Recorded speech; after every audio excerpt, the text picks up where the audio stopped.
देखता हूँ। कर रहा हूँ। हाँ।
सर, वकील साहब के बहन के अलावा घर में और कोई नहीं है और बहुत रो रही है।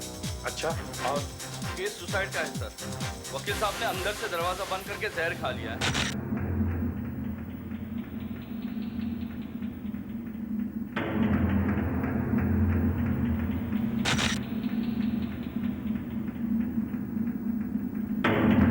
डॉक्टर साहब, बॉडी को अच्छी तरह से चेक कीजिए। पल्स नहीं चल रही है। He is dead. बॉडी को देख के लगता है कि इनकी मौत रात को करीबन 8 और 9 के दरमियान हुई होगी।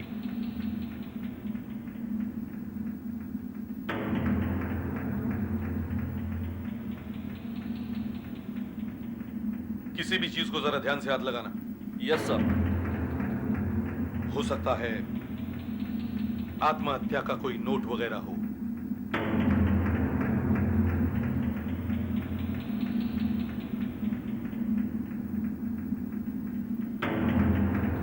मुंह से झाग निकला हुआ है। जाहिर है मौत जहर खाकर ही हुई है। खा लिया या किसी ने खिला दिया? कुछ कह नहीं सकते।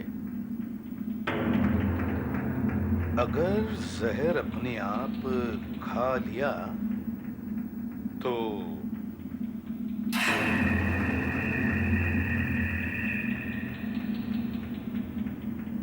ब्लड प्रेशर कम करने की दवाई। ब्लड प्रेशर के मरीजों को अक्सर डिप्रेशन हो जाता है। इसमें से एक कैप्सूल खाया है?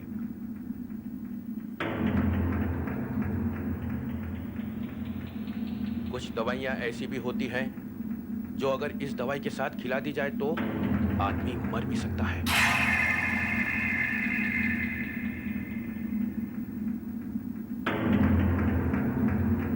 इसका मतलब किसी ने वकील साहब को पहले वो दवाई दी और फिर जब उन्होंने ये कैप्सूल खाया तो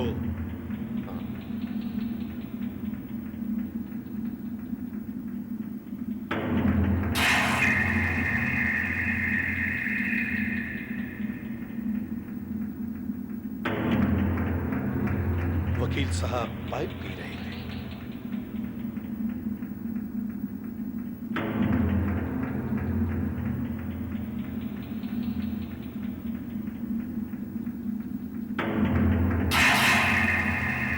दूध आधा पिया हुआ है। कहीं वो दवाई, वो जहर इस दूध में तो नहीं? हाँ सर, इसी दूध में वो जहर मिलाया गया होगा। और सर, ऐसा कोई कागज भी तो नहीं मिला जिससे आत्महत्या के बारे में कुछ पता चल सकता? अगर वकील साहब को जहर इस दूध में दिया गया तो फिर ये ग्लास अंदर कैसे आया? दरवाजा तो अंदर से बंद था। कौन हो सकता है? कौन ला सकता है ये जहर से भरा दूध? मैं ये कैसे बता सकती हूँ? अगर आप नहीं बता सकते तो और कौन बता सकता है? आप ही तो उनकी देखभाल करती थी। और अगर आपने उन्हें दूध का गिलास नहीं दिया तो क्या आसमान से टपक पड़ा? आपके भाई की मौत जहर खाने से हुई है। अब जहर कहां से आया ये तो हम कह नहीं सकते, मगर दूध? भाई साहब तो दूध पीते ही नहीं थे। दूध पीते ही नहीं थे? कमरा अंदर से बंद है, दूध का ग्लास आधा खाली है।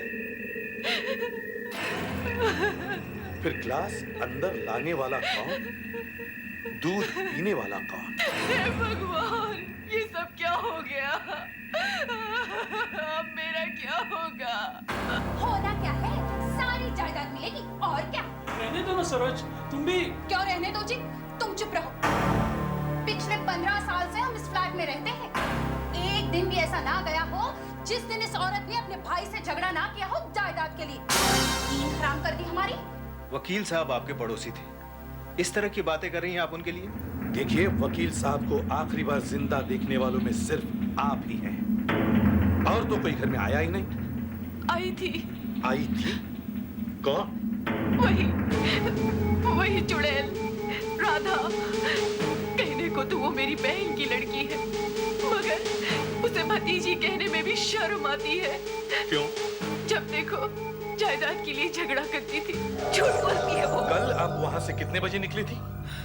रात 8 बजे के करीब। और वकील साहब की मौत करीब 8:30 के आसपास हुई थी। क्या कहना चाहते हैं आप? वकील साहब की टेबल पर हमें एक दूध का ग्लास और ये कैप्सूल्स मिले हैं। दूध का ग्लास? लेकिन दूध का ग्लास तो वहां कोई था ही नहीं। था ही नहीं? तो फिर वकील साहब को दूध किसने दिया? एक मिनट। जब मैं अंकल से मिलकर वापस जा रही थी तो किचन में मैंने वकील साहब की बहन को देखा। क्या चाहिए? कुछ नहीं। अंकल ने ये कप किचन में रखने को कहा था। ओहो, बड़ी सेवा हो रही है अंकल की। तू क्या समझती है अंकल तुझे मेवा देंगे? एक फूटी कौड़ी भी नहीं आएगी तेरे हाथ, समझी? इस बात का फैसला अंकल करने वाले हैं, बहुत जल्द ही। अंकल क्या फैसला करेंगे? उनका तो एक पांव वैसे ही कब्र में लटका हुआ है। और फिर ये मेरी जिंदगी का भी सवाल है। मैं सच कह रही हूँ इंस्पेक्टर साहब, मैंने उसे अपनी आंखों से दूध में कुछ मिलाते हुए देखा था। उसने दूध में जरूर जहर मिलाया होगा। मगर क्यों? उसने ये नहीं सोचा कि सबसे पहले वो ही पकड़ी जाएगी? आखिर घर में और है ही कौन? रही बात दूध में जहर की, वो तो केमिकल लेबोरेटरी की रिपोर्ट ही बता सकती है। मार्केट टेस्ट किया, दूध में शक्कर है। बस? नहीं, एक और टेस्ट करना बाकी है। देखिए, ये सॉल्यूशन हमने उस दूध से तैयार किया है। अगर दूध में जहर है तो इस सॉल्यूशन की 3 या 4 बूंदें मिलाने पर भी इसका रंग नहीं बदलेगा। जी हाँ, 3 या 4 बूंदें। अगर रंग बदला तो जहर नहीं है।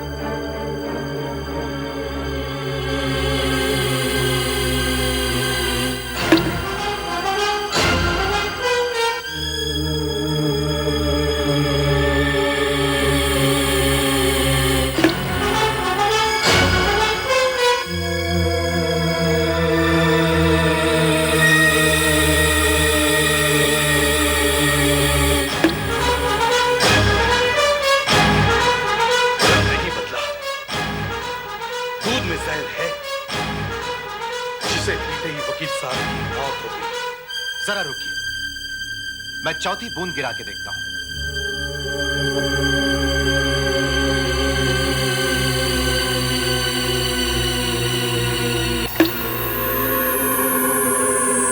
ओह नो, रंग बदल गया। दूध में जहर नहीं है। जी नहीं है। ये कैसे हो सकता है? वकील साहब के मुंह से तो झाग निकल रहा था। मौत जहर खाकर ही हुई है। इसमें कोई शक नहीं कि वकील साहब की मौत जहर खाकर ही हुई है। ये तो मुझे उनकी लाश देखने के बाद ही पता चल गया था। उनके मुंह से जो कड़वे बादाम की बू आ रही थी, वो सिर्फ साइनाइड खाने के बाद ही आती है। साइनाइड? हाँ, cyanide, king of the poisons. उसे हम जहरों का राजा कहते हैं। वो इतना खतरनाक है कि जिससे बॉडी का पोस्टमार्टम करने वाले डॉक्टर को भी खतरा हो सकता है। वकील साहब की मौत कितने बजे हुई होगी? वकील साहब की मौत रात को 8:30 बजे के करीब हुई है। 8:30 बजे के करीब? जी हाँ। मतलब राधा के वहां से जाने के बाद? यानी मेरा अंदाजा सही था। एक बात और, वकील साहब की इन 2 उंगलियों पर से मुझे थोड़ा सा साइनाइड बरामद हुआ है। कहां से आ सकता है ये जहर? कहीं से भी आ सकता है। In fact be careful. आप जब कमरे की तलाशी लेंगे, आपको सावधानी बरतनी होगी। और वकील साहब ने जो ब्लड प्रेशर कम करने की दवाई खाई थी, जहर उस दवा के साथ भी अंदर जा सकता है। इस केस ने बहुत उलझा दिया है मुझे। कमरा अंदर से बंद। वकील साहब अगर आत्महत्या करना ही चाहते थे तो वो कोई घरेलू जहर भी ले सकते थे, लेकिन साइनाइड? कैसे हुई वकील साहब की मौत? ये रिमोट कंट्रोल से हुआ है सर, रिमोट कंट्रोल से।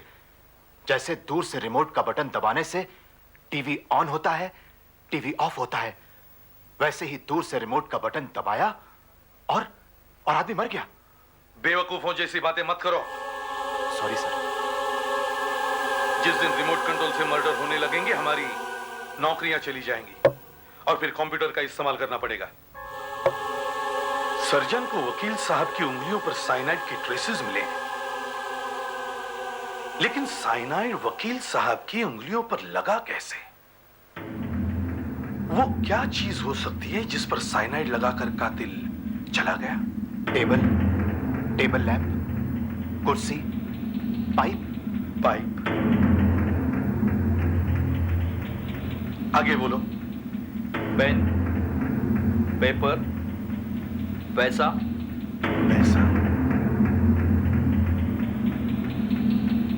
आगे बोलो। Ashtray, telephone, glass. Yes, glass. हमें फौरन केमिकल लैब जाना चाहिए।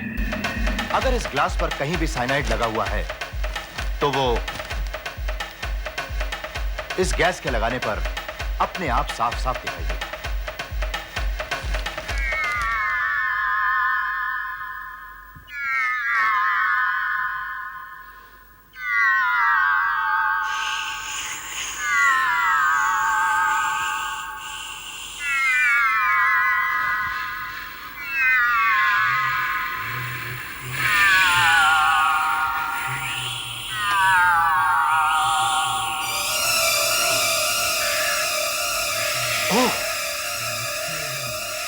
ग्लास पे साइनाइड है। ग्लास पे साइनाइड है। ग्लास पे साइनाइड? ठीक फिंगरप्रिंट्स के ऊपर।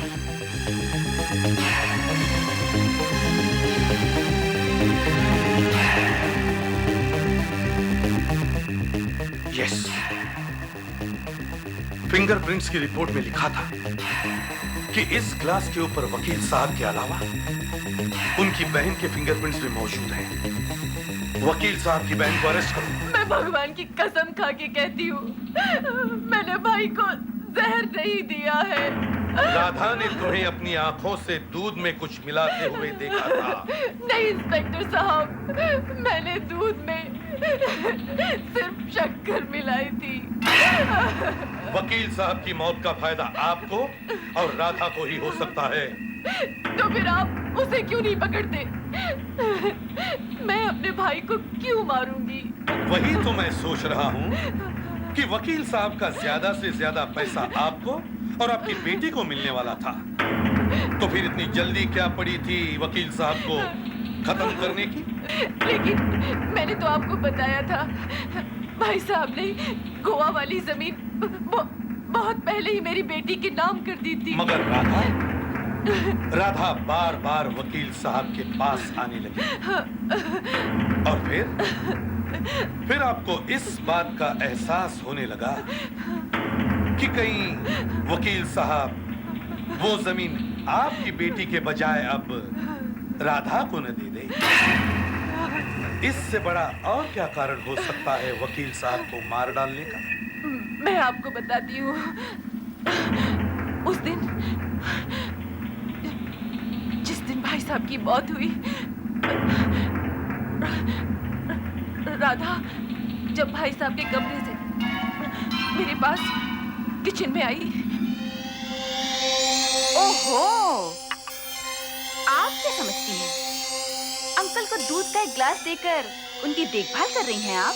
मैं कम से कम इतना तो कर रही हूँ, तुम तो इतना भी नहीं करती। बस मेहमानों की तरह आती हो और भाई साहब के कान भर के चली जाती हो। दूध का ग्लास तो कमरे तक कोई भी पहुंचा सकता है। अगर इतना ही भारी लगता है आपको तो लाओ मुझे, मैं पहुंचा देती हूँ अंकल को दूध। रहने दो। अगर इतनी ही परवाह होती भाई साहब की तो उन्हें किसी अच्छी हॉस्पिटल में भर्ती करके उनका चेकअप करा देती। मैं जैसी भी हूँ ठीक हूँ। ये जितनी अकड़ है ना तेरी, जल्दी ही दूर हो जाएगी। याद रखना, जायदाद की एक फूटी कौड़ी भी तेरे हाथ नहीं लगेगी। मैं सच कहती हूँ इंस्पेक्टर साहब। आपको अच्छी तरह से याद है उसने ग्लास अपनी चुन्नी से ही पकड़ा था?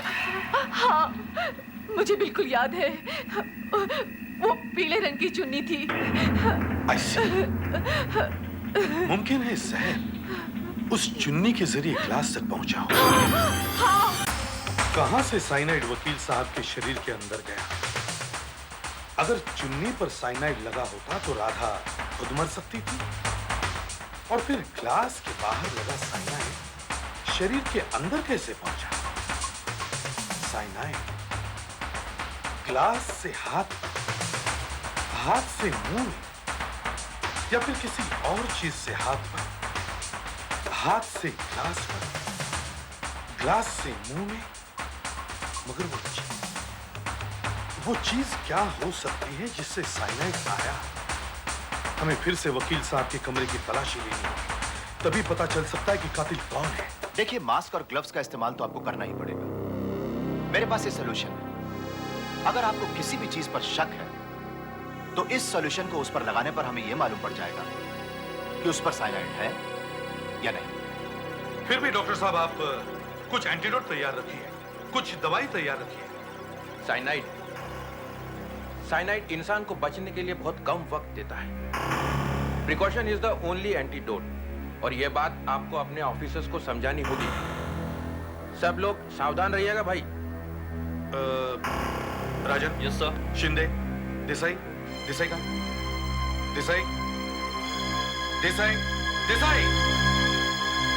देसाई यहाँ क्या कर रहे हो तुम? चलिए आप भी बाहर जाइए। देसाई